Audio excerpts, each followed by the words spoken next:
Hey everybody, it's your old pal Robert from ThrillRide.com. How you doing? So I'm back towards the coast down in Santa Monica on as Southern California days go, this is truly spectacular. There is not a cloud in the sky. It is a sheet of glorious blue. But I'm here at the Santa Monica airport because there's a place called the Museum of Flying right behind me. And I am a huge fan of planes and flying. I still marvel at the fact that we can get in a cylinder with wings and it takes us anywhere in the world we want to go. Just amazing. And this particular museum was started by Donald Douglas Sr., who is the patriarch who began the Douglas Aircraft Company many decades ago. And in the years since, his son took over the collection and it moved from its original location, where it opened in 1974, to where it's currently residing. And planes have been added. I believe there's a focus on World War II aircraft in particular. But I'm always happy to explore the history of flight and check out these amazing machines that take the air. So let's go take a look around.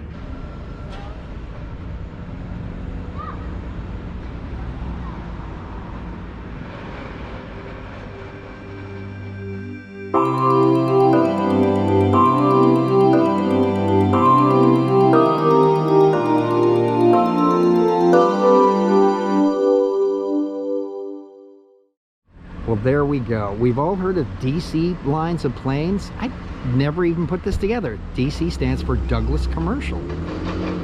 Prior to the introduction of the Douglas Commercial line of passenger airplanes, traveling by air was neither practical nor affordable. Fledgling airlines relied on government subsidies for the delivery of mail to stay in business. How do you like that? The cost of a passenger ticket was beyond the price range for most people. Wow. Douglas Aircraft Company changed that with the introduction of the DC-1, DC-2, and especially the DC-3. And right underneath it is a statue of Donald Douglas Sr., the founder, and his pup. Let's see, what is the name of this fine young fellow? Wonder Bar, and then in quotations, bar. So around the aircraft out front here, a couple of didactic panels to give you the history of this facility. And here's Donald W. Douglas himself, 1892 to 1981. The early 20th century was a time of great mechanical innovation in America. William Durant at General Motors, Henry Ford, the Dodge brothers, and the Studebaker family launched major automobile firms, and William Boeing, the Lockheed brothers, and Donald W. Douglas began their aircraft manufacturing companies. And yeah, here's the company he founded, Douglas Aircraft. Donald W. Douglas founded his aircraft manufacturing empire in Santa Monica just 17 years after the Wright brothers first flew in 1903. Good grief. Flying then was the substance of dreams. Most people could not imagine that one day they would be able to travel by air. And then, of course, during the war years, all the aircraft manufacturers were enlisted to assist in that effort. Specialty rescue and service vehicles are also kind of intriguing. The way they have to be designed so carefully for the various tasks they must accomplish in terms, just beefed up suspension, braking, weight bearing, all that kind of stuff. And just look at all the cool mechanicals on this thing. This is a Cessna 172 Skyhawk, a 4-seat, single-engine, high-wing, fixed-wing aircraft. First flown in 1955 and still in production, more Cessna 172s have been built than any other mass-produced light aircraft in history. I'll be damned. The North American F-86 Sabre, sometimes called the Sabre Jet, that's a badass name, was a transonic jet fighter aircraft.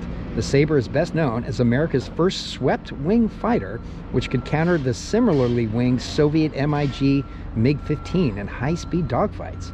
Cool. There's something about these big air intakes at the front of this kind of plane. I don't know, I just love this gaping maw. It's like a shark ready to swallow you whole. The Douglas A-4 Skyhawk is a compact, lightweight, carrier-capable ground attack aircraft designed for the United States Navy and United States Marine Corps. The aircraft has a wing so compact that it does not need to be folded for carrier stowage. Wow. The aircraft's 5 hardpoints support a variety of missiles, bombs, and other munitions. This is a painting of the Douglas DC-3, and it was an American Airlines plane. And American was the launch customer for the groundbreaking aircraft, which is the first airliner to become profitable, carrying only passengers. It's neat, the nose of some aircraft here, and it looks like we can go inside. Let's see what this is all about. The Convair CV-240 Convair liner. Early in 1945, American Airlines set out a specification for a DC-3 replacement for use on routes up to about 1,000 miles. This led Convair to build its first commercial airliner, the 30-passenger Model 110. Okay. Oh boy. Well, if you've ever seen what the inside of a modern jetliner looks like, you can get a sense of how much more, I don't want to say primitive, but very simple the cockpits of these early aircraft were. Oh man, and this photo on the right depicts an SR-71 that flew from Ventura, California to Salisbury, Maryland in a little over an hour on March 5th, 1990. Coast to coast in 68 minutes. Yeah, even though the museum collection does focus a lot of Douglas history, there are bits and pieces of all kinds of airplane history from all different manufacturers. And I love these little models in here. There's something big up here. That is really neat. And of course, this, the stealth bomber. Oh, I mean, I think that's flying art. So beautiful. And speaking of the stealth bomber, yeah, there's a little information here about the saga of Northrop's flying wings. This photograph depicts the Northrop XB-35 flying wing, which first flew from Hawthorne, California in June of 1946. This revolutionary plane was intended to give the U.S. a strategic advantage during the Cold War, but proved too far ahead of its time to be a practical weapons system. There you go. Well, clearly they cracked that nut, and flying wings are now part of our arsenal. So this is a Lockheed T-33 Shooting Star jet trainer. The T-33 cockpit procedure trainer was used to provide pilots with a safe, economical way to learn the layout and workings of the aircraft instruments and controls before actually flying the jet. And of course, part of my fascination with powered flight is the engines. These power plants that manage to push incredible amounts of weight at ridiculous speeds to ridiculous heights. Yeah, these are pretty complex pieces of innovation. The Allison J33-A-23 engine, a turbojet, one-stage centrifugal compressor with 14 combustion chambers and a one-stage turbine. And there's a mouthful of techno gobbledygook. This is the place you don't want to be when they turn the thing on. This is an interesting display on the design and manufacture of the CB seaplane, which I've never heard of before. And you can see a photo of it flight testing there, and a customer delivery image. And this is pretty cute. This is a little bit of information about ergonomics, the connection of man and machine, and how the yoke was designed to make the CB as comfortable and as functional to pilot as possible. So during taxi, takeoff, and landing, pilot holds the wheel by its sides to make control inputs while flying the airplane. And during cruise at altitude, the pilot can simply rest his or her hand on the upper edge of the wheel. And here is an original blueprint from a 1947 factory drawing of the Republic Aviation Corporation in Farmingdale, New York. Very neat. And by the way, blueprints were developed in England in 1842. This is a little interactive exhibit, and I have no idea what I'm doing, but there's the nacelle fairing trailing edge, and I guess this is the proposed thrust reverser schematic mock-up. I'm about to, let's see, activate this, and boom, zero thrust. max thrust, if I'm understanding that correctly. Oh, this is cute. The Quickie Q2. Not to be confused with the original Rutan Quickie. The Q2 was produced in kit form by the Quickie Aircraft Corporation, founded by Tom Jewett and Gene Sheehan. Huh. Q2 is a relatively high-performance two-seat plane with responsive controls and unusual layout. Huh. Yeah, that is one compact little flying machine. All right, so you can actually climb aboard. And boy, this is a cozy little cockpit. Man, that is just enough in here to get the job done. So cool. Yeah, and this is 1951. So here's the Douglas factory. Here's where we are. Where do you hear this story? I told you I live close. That was my house here. But this is really a dominating. It's over a mile long, half-mile wide. These low buildings, 3 stories in height. Hangar 1 is 5 stories in height. So being 2.5 miles from the ocean, we thought that's going to be a bombing target. Partners with Warner Brothers Studios. Together they designed and built this big city. Here's the real sign. They matched it on the sides too, because they were really concerned about submarines getting a periscope shot. So they couldn't just put it on top. They had to match the topography. So the real street and the fake street goes up 3 stories. Hits Hangar 1, goes up another 2 stories. And then to hide the runway, they painted it with paint. They would park dummy planes on the south side because there were 2 big hangars over there. Here, one is Barker hangar still there. So the thought was it was heavily armed around here, but if they got through, they'd get the enemy would have one chance to drop their armaments. Hopefully they'd drop it on this side, not this side. So this is a top shot looking west towards the Pacific Ocean. This is 3 stories up. This is all fake. If you were underneath this, it looked like this. It's translucent from the ground up. Here's a person on a scaffold. Here's the A-20 Havoc. It was enormous. If you were on top, these women are real, but everything else in that photo is fake. And then this is the north side, about where those palm trees are looking back at us. All fake. And this tells you they were deconstructing them, but it shows you how they built it. This was after the war. They took over 400 of these posts and 5 million feet of cable, netting, and burlap, and stretched it across here, and then hung this over the factory. These are made out of chicken wire and plywood. The leaves of the trees are painted bird feathers, and the roads were burlap. The fact that there's holes in this tells me the threat had diminished. Yeah.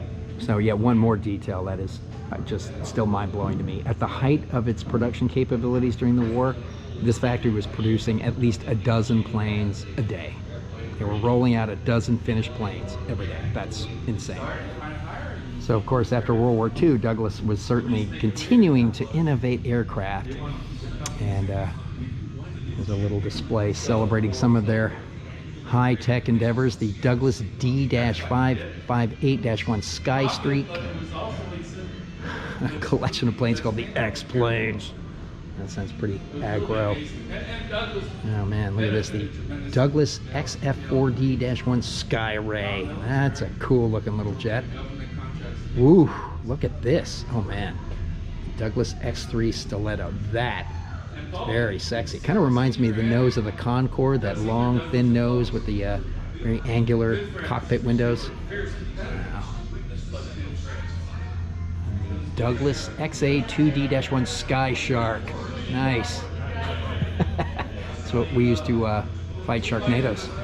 Well, for all you horror movie fans out here, the Santa Monica Municipal Airport is actually called Clover Field. Some of the most important events in American military and civil aviation have occurred at this historic site. This is one of the nation's earliest airports, founded in 1919. How do you like that? I love this little theater they have here with a couple of rows of old airline seats. And there's a very pleasant little history of flight and aviation innovation. Women who work for them are infused with the indomitable spirit of their time.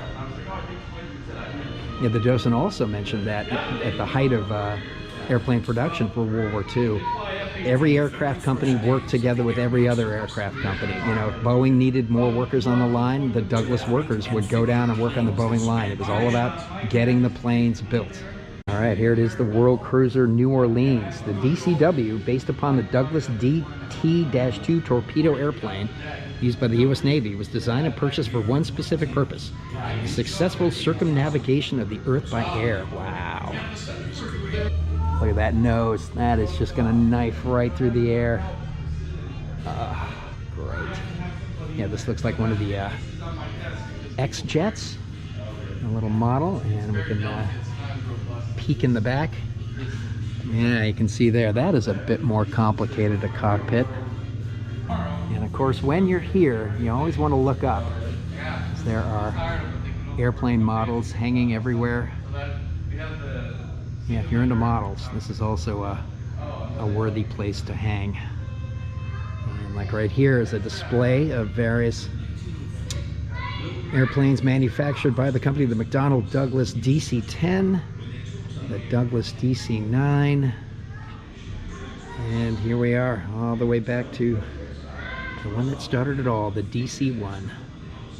Have a look at flight attendant fashions over the year. Here's a TWA uniform with, I guess, carry-on luggage. Ooh, I like this kind of eggplant purple. That's beautiful. The Valentino. Yeah, I guess airlines have hired fashion designers to create their bespoke employee uniforms. So again, this very informative docent just reminded me that yes, fashion designers fight for the opportunity to design these flight attendant outfits, because it's amazing business and great publicity for themselves. So that was Valentino in the center and Ralph Lauren on the right, and these are all TWA uniforms from the 60s, 70s, and 80s.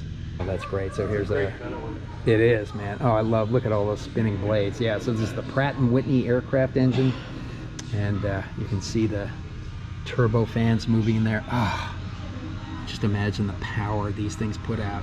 So let's see, it says here, one of the most widely used turbine power plants ever made. New paradigm in jet engines when first introduced in 1963. And this was employed on the Boeing 727, the 37, the Douglas DC-9, and their Aerospatiale Super Caravelle 10/12. International success. Nice. Yeah, again, not just planes, but missiles Douglas built. And up there is the Genie. It was developed during the Cold War. So I'm old enough to remember when I started seeing airplane wings with these vertical angled winglets. And now they're kind of standard on planes, but they weren't always. And here is what a winglet does.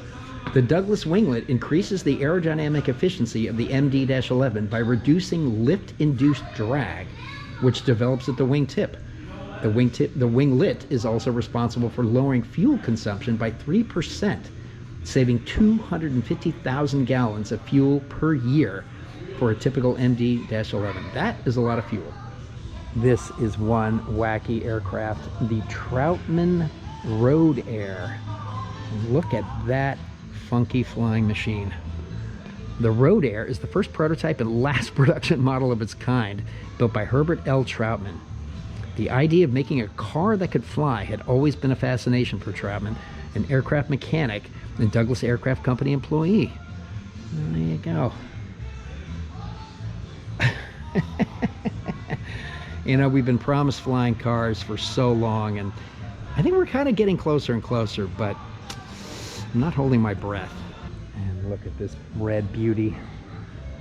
A Waco GXE Model 10 biplane. Oh, yeah. And just look at the subtle but complex curves of the propeller. Oh, oh yeah, they're poetry in motion, airplanes are. And perched up above that red biplane is something called the Rutan Vari-Ease, developed by Burt Rutan. And look at that, I love these designs with the propeller at the rear of the plane. Yeah, that was a little acrobatic looking little craft. And this is a kit helicopter that you can buy and assemble yourself. at a great discount to a pre-assembled helicopter. I don't know if I'd be very comfortable flying in a helicopter that I assembled myself, but yeah, there it is, the Rotorway Sport Helicopter. The Rotorway exec line was introduced in the early 1990s and brought new concepts to kit helicopters, featuring an aerodynamic fuselage and having all the hard assembly and welding work completed at the Rotorway factory. Look at that. And that is a very bright, beautiful yellow color scheme they got going on here. And on this beautiful biplane up above it as well. This is the Stolp Starduster 1 SA-100, an American biplane designed by Louis A. Stolp and George M. Adams and produced as a single-seat, light sports aircraft intended for home building from plans. Wow. Though the first flight was in 1957, Stardusters continue to be built and flown. Again, I don't know if I'd trust myself behind the controls of any plane, but certainly not behind the controls of a plane that I hand assembled. Not like that's going to happen anytime soon. The Rutan Vigen? I'm not sure how that's pronounced. V-A-R-I-V-I-G-G-N. Anyway, the Rutan Vigen, an airplane designed by Burt Rutan, is a two-seat tandem arrangement wood and fiberglass canard utilizing a 150 horsepower Lycoming O-320 piston engine in pusher configuration. Oh, and now there's a great detail. A Rutan Vigen was used in the 1975 film Death Race 2000. Right on. Here's a look at a Martin Baker Mk5 ejection seat. Pilots of high-speed jet aircraft could no longer bail out by simply jumping over the side of their stricken aircraft. Cartridge-fired and later rocket-powered ejection seats were used to propel pilots out of the cockpit at high speed or low altitude. There's a part of me that would absolutely love to be ejected out of an aircraft. I mean, that's got to be one hell of a thrill. But there's another part of me that is absolutely never, ever, ever going to do that. Oh, more cool models. Can never get enough of those, including the beautiful space shuttle, the old STS. Again, if you hadn't been down to see the Endeavor at the California Science Center, really highly encourage it. It's a beautiful experience. Really, really a moving and transfixing experience. Oh yeah, and here's the Chuck Yeager's plane that he first broke the sound barrier in. Yeah, oh, The Right Stuff. Another great, great book and movie. And this is the Navion, an aircraft designed by North American Aviation and initially marketed to pilots returning from World War II as a way to have their own family aircraft, one with a lineage connected to North American's fabled P-51 Mustang. Huh. Well, it's funny, when I saw this plane, I was immediately struck by its kind of beefy looking design, and that's part of its charm. The Lockheed Vega was a 6-passenger monoplane built by the Lockheed Company starting in 1927. It became famous for its use by a number of record-breaking pilots who were attracted to the rugged and very long-range design. Amelia Earhart became the first woman to fly the Atlantic single-handed in one, and Wiley Post flew his around the world twice. Nice. So that orange missile-like thing up there is a Teledyne Firebolt kind of rocket-powered drone that was used as a way to test offensive weapons. So that up there is a Monterey sailplane. Looks like a glider of some kind. And again, this was built from a kit and flew to a height of 14,000 feet. I don't see an information card for it, but it's the infamous Red Baron, right? So here's some information about the Fokker, which clarifies the Red Baron in all this. So the Fokker DR-1 triplane is one of the most famous airplanes of World War I, extraordinary because only 320 of them were ever made. This is a minuscule number compared to the thousands of other aircraft of the war. Production problems dogged the project, but Fokker and Plotz delivered the first triplanes to Manfred von Richthofen's Jagdgeschwader 1 in late August 1917. After a brief familiarization flight, von Richthofen, the Red Baron, took DR number 102/17 up on September 1, 1917, and promptly shot down a British RE-8. whose crew probably thought the three-winged aircraft was a friendly English Sopwith. I must say, hot air ballooning is something that has never held a great amount of appeal for me. That is a pretty small basket to be going that high up in the air. And now, granted, back when I was really terrified of heights, it would have been out of the question. I think I've gotten over most of my fear of heights, so I don't know, maybe someday. But in the meantime, I'm happy to just enjoy that other people enjoy that sort of thing. But then right behind the basket, we have this amazing replica of the world's first Wright brothers plane, the Wright Flyer. The first powered aircraft designed and built by the Wright brothers. They flew it 4 times on December 17, 1903, near the Kill Devil Hills, about 4 miles south of Kitty Hawk, North Carolina. They built the aircraft in 1903 using giant spruce wood as their construction material. And since they could not find suitable automobile engine for the task, they commissioned their employee, Charles Taylor, to build a new design from scratch. Wow, sprocket chain drive borrowed from a bicycle technology powered the twin propellers, which were also made by hand. Well, there you go. If you need to know the difference between roll, pitch, and yaw, there you have it. Oh my goodness. Oh wow. I guess you can fire up the engine, and there it is. Somebody's activated the propellers. Oh my gosh. Wow, that is great. Hey, you talk about building a kid airplane, that's one level of intimidating. But when you're just figuring out how to make an airplane work at all, that's something else entirely. This is beautiful. A little, I guess a wind tunnel that was used for scale models. Yeah, you start off checking the aerodynamic properties at scale and then build up from there. And that is what they would test the model in. Very neat. This one wall of the main kind of chamber has display cases filled with all kinds of cool memorabilia, and then photographs up above. Oh yeah, look at this model of the XB70. That is badass. One of my favorite nonfiction books, and I think it's just called Skunk Works, and it's all about that kind of R&D lab that has produced some of the most amazing aircraft ever built and is working on stuff that we may learn about someday, and we may not. This side model of the SR-71. I'll make one more book recommendation here too. I finished reading a while ago, but it's called The Bomber Mafia. And it's about the development of bomber fighting techniques and technology. And it is beyond fascinating. There are so many incredible twists and turns. And learning about the theory of why aerial bombing became a thing is just fascinating. So yeah, seek it out. Beautifully written too. It is a page turner.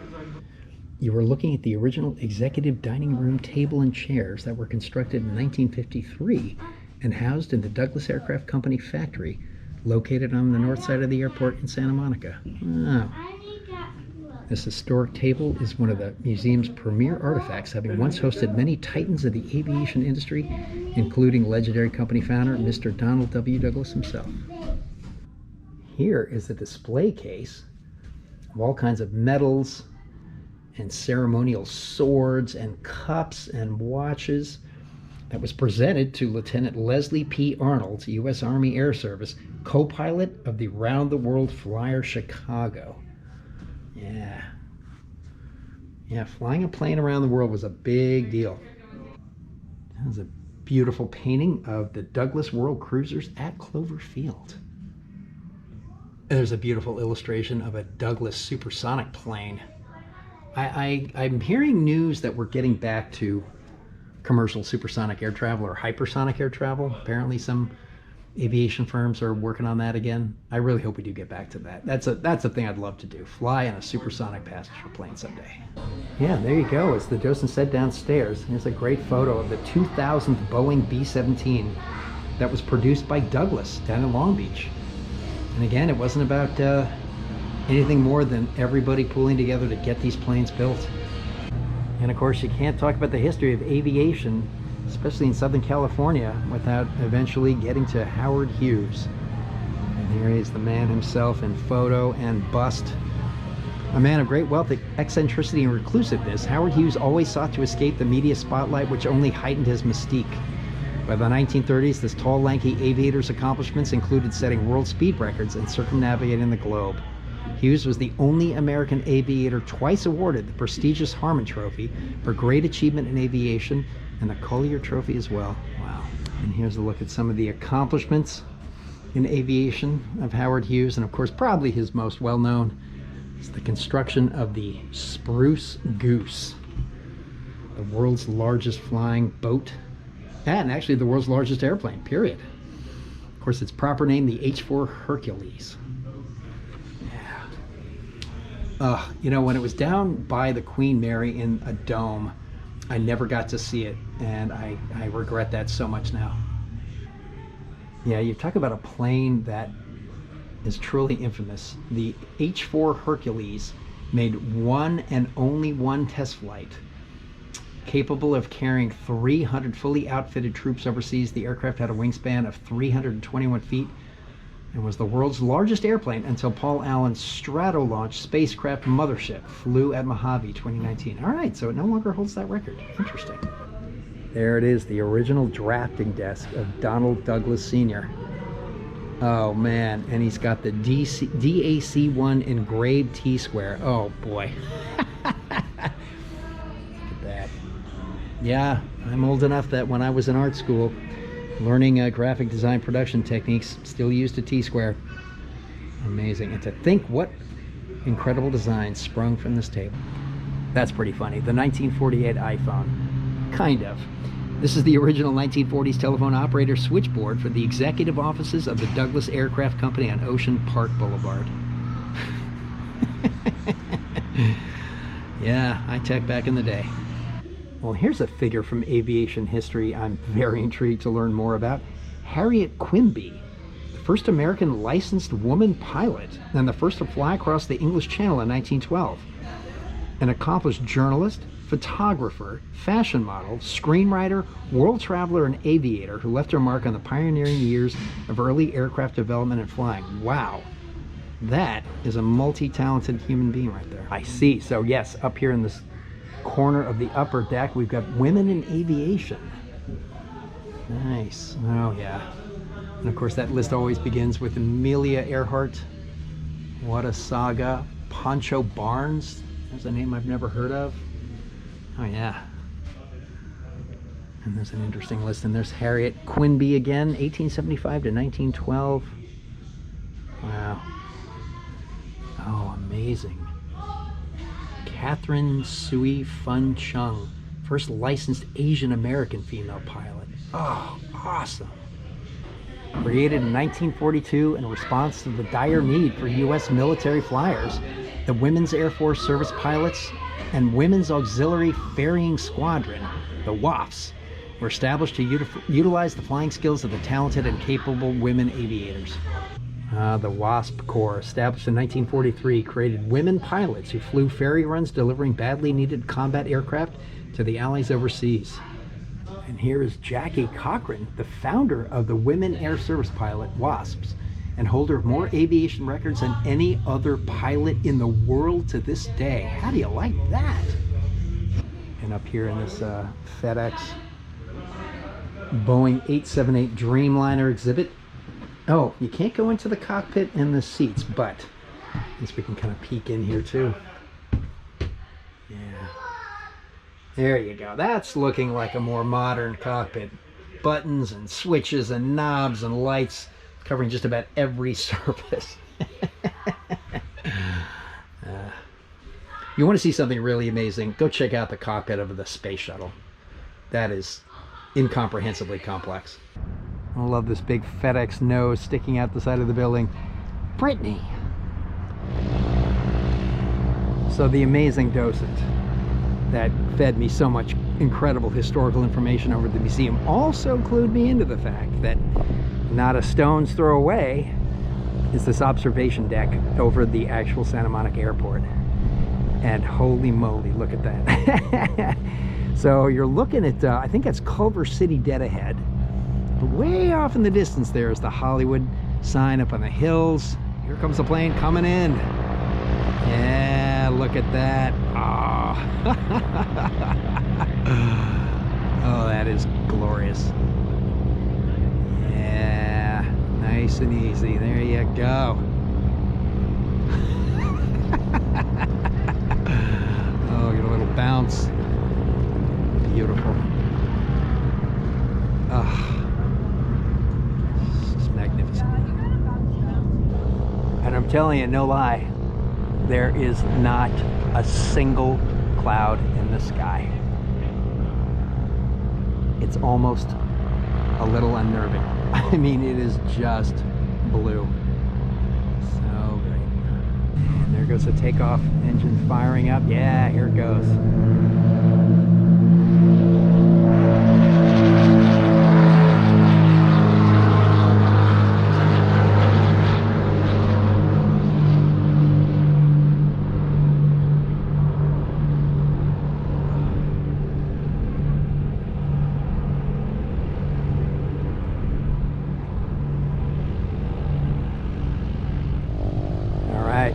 Like our blue plane was cleared for takeoff.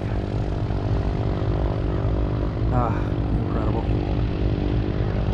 That powered flight has become so ordinary and mundane in our lives is still mind-blowing to me. I mean, it's a miracle. Look at this.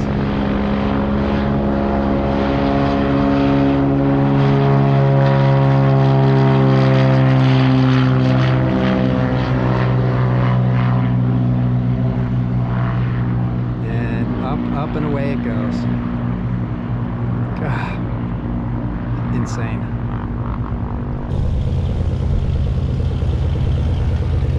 I love the engine noise of this plane. It's got kind of a muscle car rumble going on in there.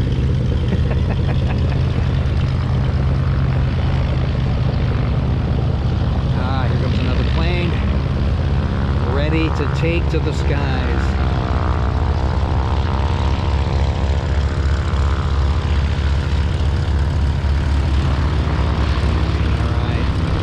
By each other.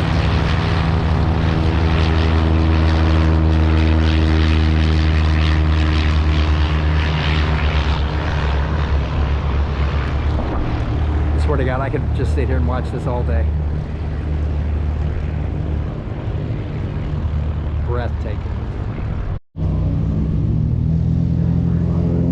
All right. I think that is going to bring this one to a close. So as always, thank you so much for coming along, and yeah, hope you enjoyed this look at a really amazing museum here in Southern California that I only learned about recently and am now a huge fan of. And knowing that it is this close to this incredibly beautiful place to just hang out and watch the planes come and go at the airport here, yeah, this is another great find in Santa Monica. So yeah, if you're in the area and you like aviation, totally worth it. 10 bucks too, by the way. Very, very reasonable. All right, take care, and we will catch you in the next one.